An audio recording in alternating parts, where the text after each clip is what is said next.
नमस्कार बच्चों, मेरा नाम सोनू बन्याल है और आज हम अलंकारों पर चर्चा करेंगे। अलंकार का शाब्दिक अर्थ है आभूषण या श्रृंगार। जैसा कि आप जानते हैं कि हम सभी स्वयं को सजाने के लिए भिन्न भिन्न साधनों का प्रयोग करते हैं, जैसे सुंदर वस्त्र पहनना, आभूषण पहनना, काजल लगाना और बाल संवारना आदि। उसी प्रकार काव्य और गद्य दोनों का सौंदर्य बढ़ाने के लिए कवि अलंकारों का प्रयोग करते हैं। अतः हम कह सकते हैं कि अलंकार काव्य के आभूषण होते हैं। अलंकार वाणी के श्रृंगार हैं। इनकी सहायता से काव्य में चार चांद लग जाते हैं।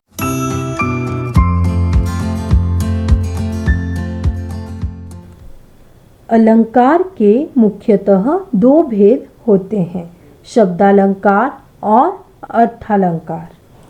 काव्य में शब्द और अर्थ दोनों का बराबर महत्व होता है।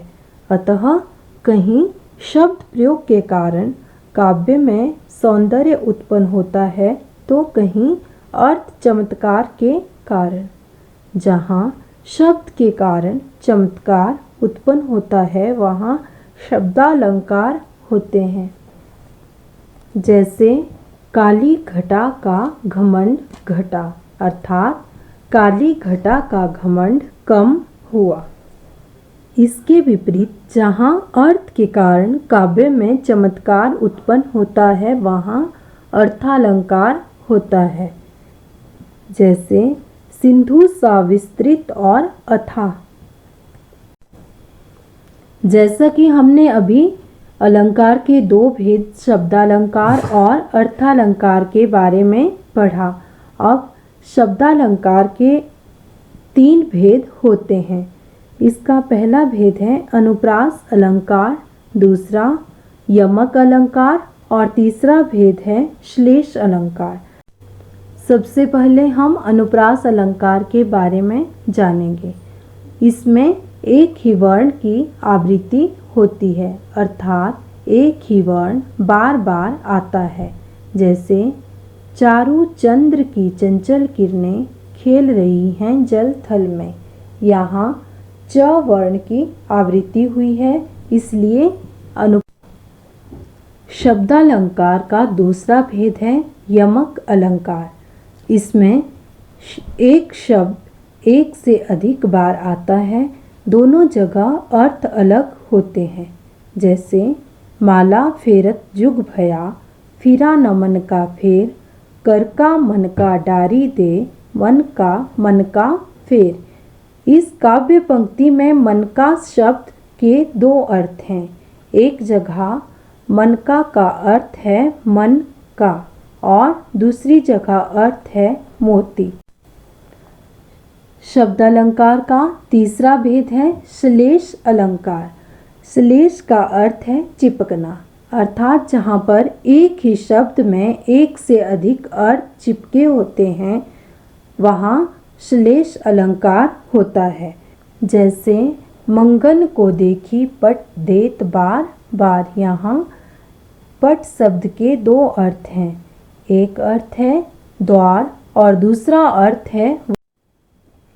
अलंकार का दूसरा भेद है अर्थालंकार।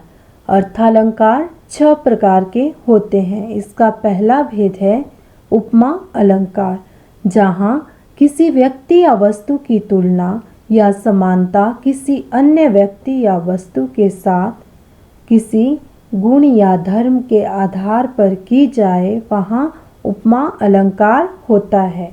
इसमें सरिस, जैसा, जस आदि शब्द लगते हैं। जैसे हाय फूल सी बच्ची, हुई राख की ढेरी। यहाँ सी सामान्य धर्म है, बच्ची को फूल के समान बताया गया है, अर्थात बच्ची की तुलना फूल के साथ की गई है। अतः यहाँ अर्थालंकार का दूसरा भेद है रूपक अलंकार, जहाँ गुणों की समानता दर्शाने के लिए दोनों वस्तुओं को एक दूसरे का रूप मान लिया जाता है, अर्थात जहाँ उपमेय में उपमान का अभेद आरोप किया जाए वहाँ रूपक अलंकार होता है। जैसे मैया मैं तो चंद्र खिलौना ले हूँ। यहाँ छोटा बालक अपनी माँ से हट कर रहा है कि उसे तो केवल चंद्रमा को ही खिलौने के रूप में।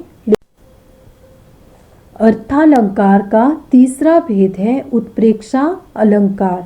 जहाँ उपमेय में उपमान की संभावना प्रकट की जाती है वहाँ उत्प्रेक्षा अलंकार होता है। इसमें मानो, मनो, जानो, जनहु आदि शब्दों का प्रयोग किया जाता है। जैसे उस काल मारे क्रोध के तनु कांपने लगा उनका, मानो हवा के जोर से सोता हुआ सागर जगा।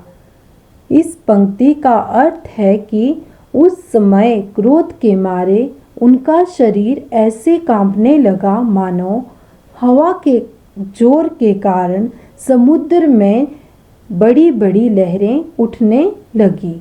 यहाँ मानो शब्द का प्रयोग हुआ है और तन में उपमान की संभावना प्रकट की गई है। अर्थालंकार का चौथा भेद है अतिशयोक्ति अलंकार।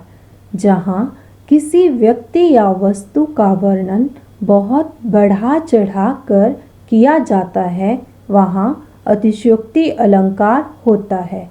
जैसे हनुमान की पूंछ में लग ना पाई आग, लंका सिगरी जल गई, गए निशाचर भाग। यहाँ पर हनुमान की पूंछ में आग लगने से पहले ही पूरी लंका जल गई और राक्षस भाग गए, यह बताया गया है। यह बात लोक सीमा से परे प्रतीत होती है, अतः यहाँ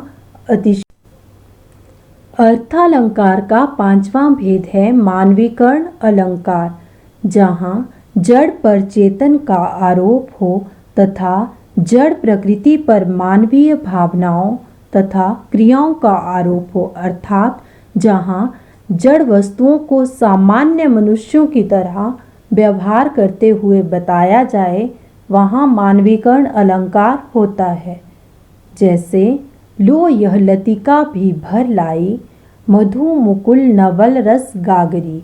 यहाँ पर लता को मधुर रस की गागर भर कर लाते हुए बताया गया है, इसलिए यहाँ मानवीकरण अलंकार है।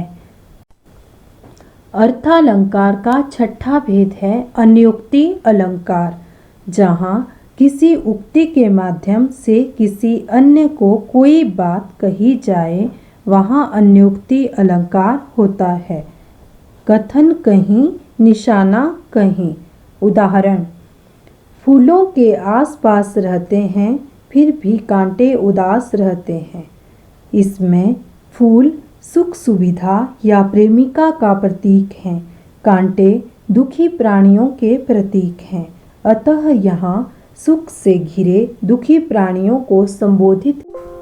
आशा है आपको वीडियो अच्छी लगी होगी।